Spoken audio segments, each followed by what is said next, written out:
Você já se sentiu constrangido em alguma situação? Já sentiu sua índole ou sua moral serem violadas? Se já, é porque você sofreu um dano moral. Nesse caso, o correto é procurar a justiça e buscar uma forma de reparar o erro, seja por meio de uma indenização ou até mesmo um pedido de desculpa. O disparo do alarme na saída de uma loja de roupas foi motivo de muito constrangimento para o Ailton. Ele diz que foi pagar uma conta no local e, ao sair, foi barrado, como se tivesse levado algum produto sem passar pelo caixa. Falei que simplesmente paguei meu cartão de crédito e ia saindo da loja, né? Aí, um constrangimento muito grande, porque todas as pessoas ficam olhando para você. É a função daquela máquina apontar antifurto, né? Ela só dispara quando você retira alguma coisa da loja e não paga, né? Aí tentaram me convencer que aquela situação era normal. Eu falei que aquilo não podia acontecer. Pedi para falar com a funcionária responsável pelo setor. Veio uma senhora lá se dizendo que era gerente. Também até foi extremamente mal educada comigo, né? Só faltou falar para mim que a culpa era minha. Ele procurou um advogado e entrou com um processo de danos morais contra a empresa. 3 anos se passaram e ele venceu a causa. Porque senão vai ficar essa ideia sempre de que é normal acontecer as coisas, né? Eles vendem essa ideia, não, isso acontece corriqueiramente, né? Se as pessoas não fizerem nada, o direito não vai fazer nada por elas se elas não acionarem a justiça, né? Eu acho importante se a pessoa se sentiu assim constrangida, ela deve procurar os direitos dela. Os danos morais abalam a honra, a boa-fé e a dignidade das pessoas. Eles também podem abranger aspectos estéticos. Quando a situação envolve algum acidente, um dano físico, as provas são importantes para evidenciar como ocorreram as ofensas e quais consequências o fato trouxe para a vida da pessoa. Segundo um dos juízes do Tribunal de Justiça do Paraná, o processo de danos morais pode demorar de 6 meses a 4 anos. O valor da indenização depende de cada caso.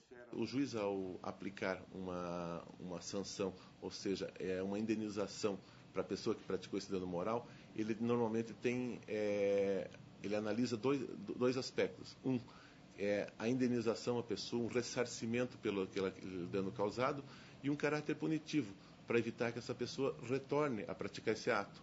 Então, esses dois caráteres é que formam a indenização do dano moral. Bom, e o que devemos fazer, que tipo de prova obter quando nos sentimos vítimas de qualquer tipo de humilhação? Aqui no estúdio a gente conversa agora com um advogado especialista nesse assunto, em danos morais, Paulo Nalim. Tudo bem, doutor? Boa noite. Boa noite. Bem, Rodrigo Maria. A gente viu alguns exemplos aí, pessoas que foram constrangidas em lojas, enfim, que se sofreram algum tipo de humilhação. Agora, como é que é a prova? Como é que o advogado vai agir nesse caso? Que tipo de prova a pessoa deve coletar caso ela se sinta realmente vítima de qualquer tipo de constrangimento? A prova deve ser voltada aos fatos que caracterizaram o ato ilícito. Na verdade, o dano moral em si, ele não reclama prova alguma. Ele decorre do próprio fato ilícito que foi praticado pelo ofensor. Assim sendo, a prova em si, ela é de grande facilidade. Mas isso não quer dizer que o processo relativo a dano moral seja um processo fácil. A pessoa efetivamente precisa demonstrar que existiu uma conduta caracterizada como ilícita pelo Poder Judiciário.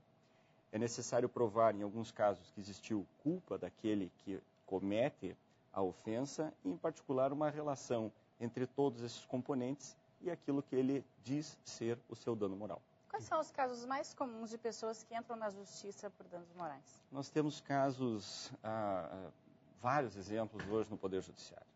Talvez o caso mais corriqueiro seja o de apontamentos indevidos em bancos restritivos de crédito. Também temos casos, a abundância, relativos a cobranças indevidas, sobretudo das operadoras de telefone. É um fato evidente que, infelizmente, as operadoras de telefonia e de TV a cabo, enfim, elas têm abusado de alguma medida nesses atos de cobrança, gerando inúmeras ações reparatórias no Poder Judiciário. Ou seja, a pessoa é colocada numa lista de devedores e tudo mais, e quando ela não está devendo mesmo. Não deve, exatamente.